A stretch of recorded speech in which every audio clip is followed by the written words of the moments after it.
భగవతే వాసుదేవాయ.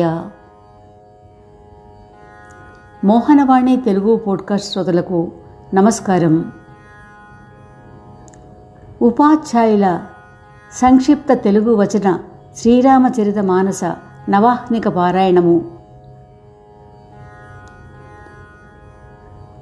సంకలనం శ్రీ ఉపాధ్యాయుల వెంకటేశ్వర్లు గారు.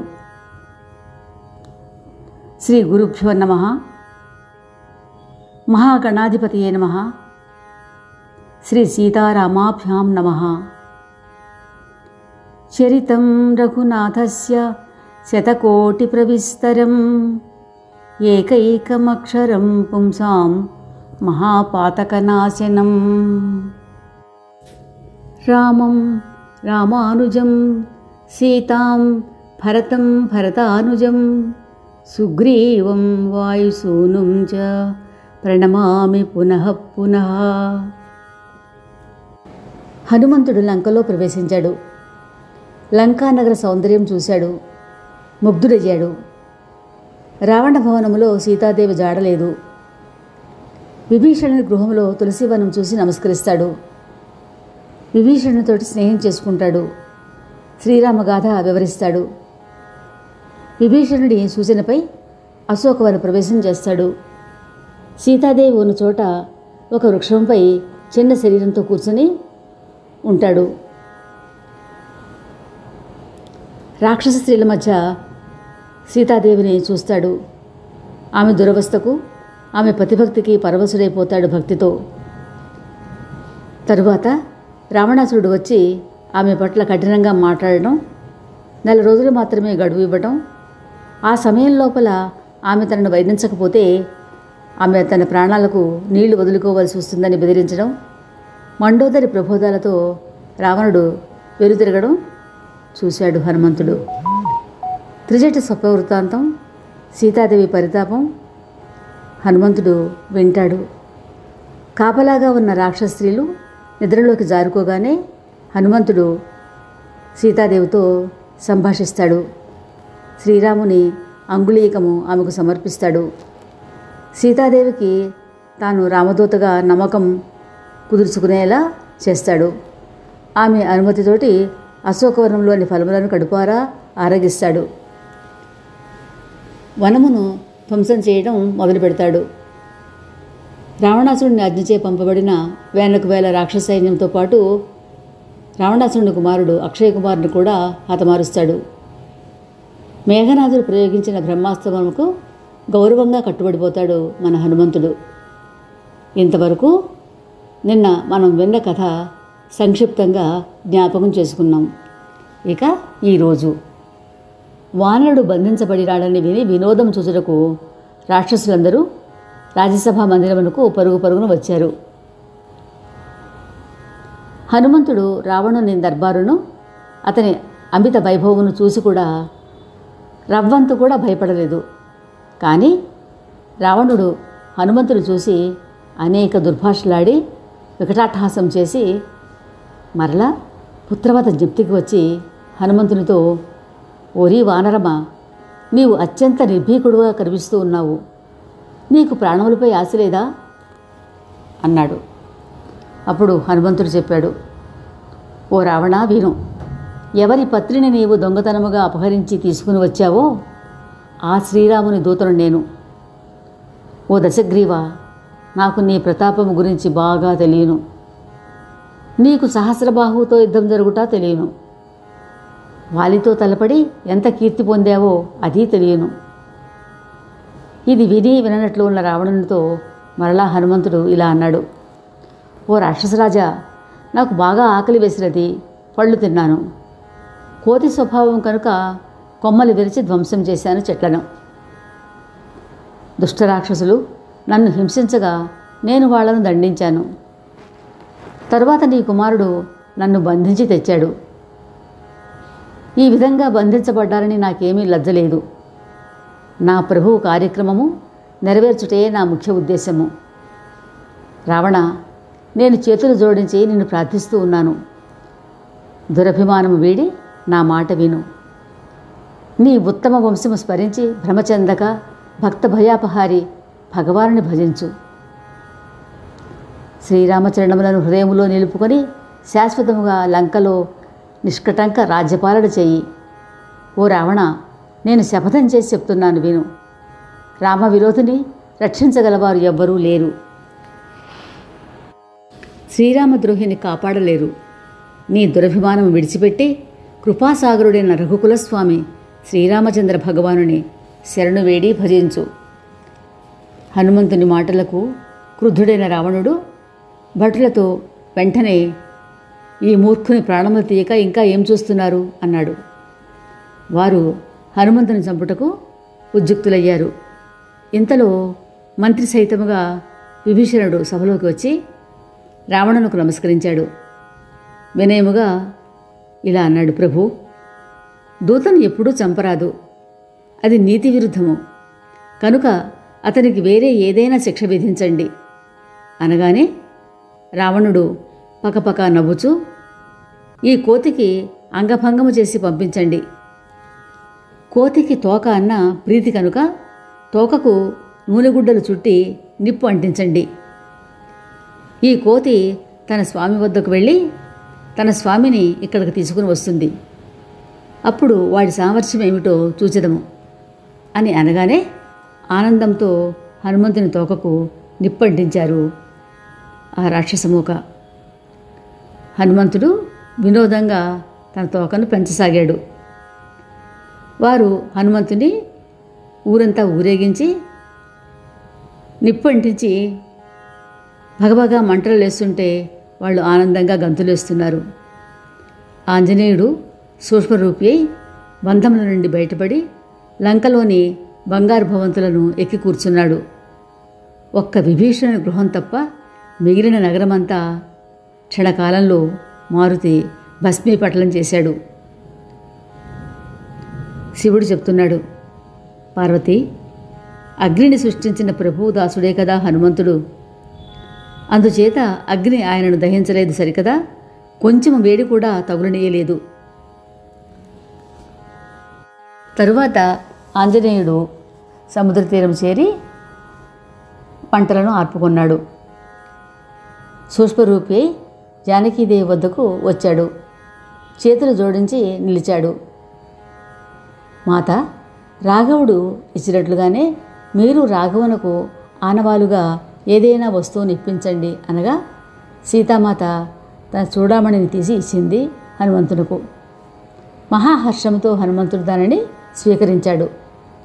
జానకి చెప్పింది, నాయనా, ప్రభువుకు నా ప్రణామములు నివేదించి వారితో నా మాటగా చెప్పు. మీ బిరుదు స్మరించి దీనురాలుడైన నాపై కనికరముతో నా ఈ భయంకర విపత్తును తొలగించండి. జయంతుని కథ, శ్రీరామబాణపు ప్రభావము వారికి గుర్తు చేయనాయనా. ఈ నెల రోజులలో ప్రాణనాథుడు రాకపోయినట్లయితే నన్ను ప్రాణములతో చూడలేరని చెప్పు. హనుమంతుడు జానకీదేవికి ధైర్యం చెప్పి ఆమె చరణములకు నమస్కరించి శ్రీరామ సన్నిధికి బయలుదేరాడు. సముద్రము దాటి ఈవలి తీరం చేరుటకు ముందు మారుతి తన సహచరులకు కిచకిచలతో తన హర్షధ్వని వినిపించాడు. హనుమంతుని చూసి వానరులు పరమానందం చెందారు. శ్రీరామ కార్యము నెరవేరనిదని గ్రహించారు. వానరులందరూ హనుమంతుని చుట్టూ మూగి జరిగిన వృత్తాంతమంతా అడిగి తెలుసుకుని రఘురాముని సన్నిధికి బయలుదేరారు. దారిలో మధువనములో ప్రవేశించారు. అంగదుని అనుమతితో మధువు సేవించి మధుర ఫలములను భక్షించారు. కావలివారు అడ్డుకొనగా వారిని మర్దించుటతో వారు సుగ్రీవుని వద్దకు వచ్చి మధువన వినాశమును గురించి తెలిపారు. విన్న సుగ్రీవుడు మన వాళ్ళు శ్రీరామ కార్యము నెరవేర్చుకుని వచ్చారు అని గ్రహించి ఆనందించాడు. ఇంతలో అంగదాదులు అక్కడికి వచ్చి సుగ్రీవుని చరణములకు మ్రొక్కి మన హనుమంతుడే రామకార్యమును నెరవేర్చి వానరుల ప్రాణములు కాపాడిరాడని చెప్పగా ప్రత్యేకముగా హనుమంతుని కలిసి పొగడి అందరూ కలిసి రఘురాముని వద్దకు వెళ్ళారు. జాంబవంతుడు ఇలా అంటున్నాడు, రఘువీర, ప్రభు, నీవు ఎవరిపై దయ చూపెదవో వారికి సర్వదా కుశలము శుభములే. అతనిపై దేవమానవ మునిపుంగవులు అందరూ ప్రసన్నులవుతారు. అతని సుందరకీర్తి ముల్లోకములలో ప్రశస్తమవుతుంది. ప్రభు కృపతో కార్యము నెరవేరినదని, మా జన్మలు తరించినవని చెప్పి పవనసుతుడు హనుమంతుడు చేసిన వీర సాహస కృత్యములను 1000 నోళ్లతో కూడా వర్ణించలేము అంటూ ఆంజనేయుని సుందర చరిత్ర అంతా శ్రీరామచంద్రునకు వినిపించాడు. శ్రీరామచంద్రునకు ఎంతో ఆనందం కలిగింది. హర్షోల్లాసముతో హనుమంతుని పిలిపించి హృదయమునకు హత్తుకొని, హనుమా, చెప్పు, సీత ఎలా ఉంది అన్నాడు. హనుమంతుడు, ప్రభు, సీతామాతకు రాత్రింబవళ్ళు మీ నామస్మరణయే పహారా కాయుచూ ఉన్నది.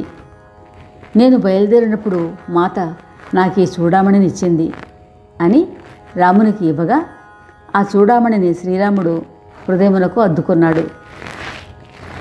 కరుణామయ్య, ఆమెకు నిమిషం ఒక యుగముగా గడుస్తూ ఉన్నది. ప్రభు, వెంటనే బయలుదేరండి. మీ అమిత భుజ పరాక్రమములతో దుష్ట రాక్షసులను నిర్జించి సీతను తీసుకురండి. సీతాదేవి దైన్యస్థితి విని రాఘవుని కమల నేత్రములలో కన్నీరు అలుముకుంది. ఇలా అన్నాడు, మనోవాక్కాయ కర్మల ద్వారా నన్నే దిక్కుగా భావించి నన్ను ఆశ్రయించు వారికి కలలోనైనా ఆపదలు కష్టములు ఎలా కలుగును? హనుమంతుడన్నాడు, ప్రభు, మీ స్మరణ మీ భజన విస్మరించుటయే మానవులకు గొప్ప విపత్తు. మీకు ఈ రాక్షసులు ఒక లెక్క. వెంటనే శత్రు సంహారం చేసి జానకిని తీసుకురండి ప్రభు. భగవానుడు ఇలా అన్నాడు, హనుమ, నేడు నీవు నాకు చేసిన మహోపకారము ఇంతవరకు దేవ మానవ ముని పుంగవులలో ఎవ్వరూ చేయలేదు. దీనికి ప్రత్యుపకారము నేనేమి చేయగలను? నా ఆంతర్యములో బాగా యోచించి ఒక నిర్ణయమునకు వచ్చాను. కుమారా, నేను ఎన్నటికీ నీ రుణము తీర్చుకొనలేను. సర్వదా నీకు రుణపడే ఉంటాను అంటూ దేవరక్షకుడైన ప్రభువు హనుమంతుని చూస్తూ ఉన్నాడు. ఆయన శరీరము రోమాంచితమై కనులలో కన్నీరు నిండింది. హనుమంతుడు, హే భగవాన్, నన్ను రక్షించండి, నన్ను కాపాడండి అంటూ శ్రీరామచంద్రుని పాదములపై పడ్డాడు. ప్రభువు తన కరకమలములను ఆంజనేయుని శిరస్సుపై ఉంచాడు. శివుడు చెప్పనారంభించాడు. పార్వతి, శ్రీరామ ప్రభు హనుమంతుని లేవనెత్తి హృదయమునకు హత్తుకున్నాడు. అత్యంత సమీపములో కూర్చుండబెట్టుకున్నాడు. హనుమ, రావణ రక్షితమైన లంకాపట్టణమును, ఆ సుదృఢ దుర్గమును నీవు ఎలా దహనం చేసిదివో చెప్పు, వింటాను అన్నాడు. ఆంజనేయుడు ప్రభు సుప్రసన్నుడై ఉన్నాడని తలచి వినమ్రుడే చెప్పాడు, ప్రభు, ఈ కోతి ప్రతాపము ఏపాటిది? ఈ కోతి ప్రతాపము ఏపాటిది? ఇవన్నీ రఘువీర మీ మహిమయే కానీ ఇందులో నా ప్రతాపం ఏమీ లేదు. మీరు ఎవరిపై ప్రసన్నులవుతారో వారికి ఏ కార్యము కష్టతరము కాదు. సర్వేశ్వర, నాపై కృపతో నాకు మీ పరమానందకర అచంచల భక్తిని ప్రసాదించండి. శ్రీరామచంద్రుడు ఆంజనేయుని వినిర్మల పలుకులు విని ఏవమస్తు అని ఆశీర్వదించాడు. శివుడు చెప్తున్నాడు, ఉమాదేవి, శ్రీరాముని స్వభావం తెలిసిన వారికి శ్రీరామ భజన తప్ప మరేమీ రుచించదు సుమా. ఎవరు ఈ స్వామి సేవక సంవాదమును వింటారో, హృదయములు తలుచుకుంటారో వారికి శ్రీ రఘురామచరణ భక్తి తప్పక లభిస్తుంది. రేపు ఇదే సమయానికి సమర సన్నాహములు మన మోహనవాణి ద్వారా విందాం. ప్రభు శ్రీరామచంద్రుని కృపా కటాక్ష వీక్షణములు అందరి మీద ప్రసరించబడాలని కోరుకుంటున్నాం. శ్రోతలు లైక్ చేసి బంధుమిత్రాదులకు షేర్ చేసి తమ తమ అభిప్రాయములు కామెంట్ బాక్స్ ద్వారా తెలియచేస్తారని ఆశిస్తున్నాం. శ్రీరామ రక్ష సర్వజగద్ రక్ష. శ్రోతలకు ధన్యవాదములు. మోహనవాణి తెలుగు పోడ్కాస్ట్ వింటున్న శ్రోతలందరికీ హృదయపూర్వక ధన్యవాదాలు. వినండి, వినిపించండి, వింటూనే ఉండండి మోహనవాణి తెలుగు పోడ్కాస్ట్. మీరు వింటున్నారు మోహనవాణి. మా కార్యక్రమాలు మీకు నచ్చితే ఇప్పటివరకు మా ఛానల్కి సబ్స్క్రైబ్ చేసుకోకపోతే వెంటనే ఈ క్షణమే సబ్స్క్రైబ్ చేసుకుని ఆ పక్క నుండే బెల్ బటన్ని మ్రోగించి అందరికీ షేర్ చేసి మీ విలువైన కామెంట్ను కూడా చేసి మమ్మల్ని ప్రోత్సహిస్తారని కోరుతున్నాను.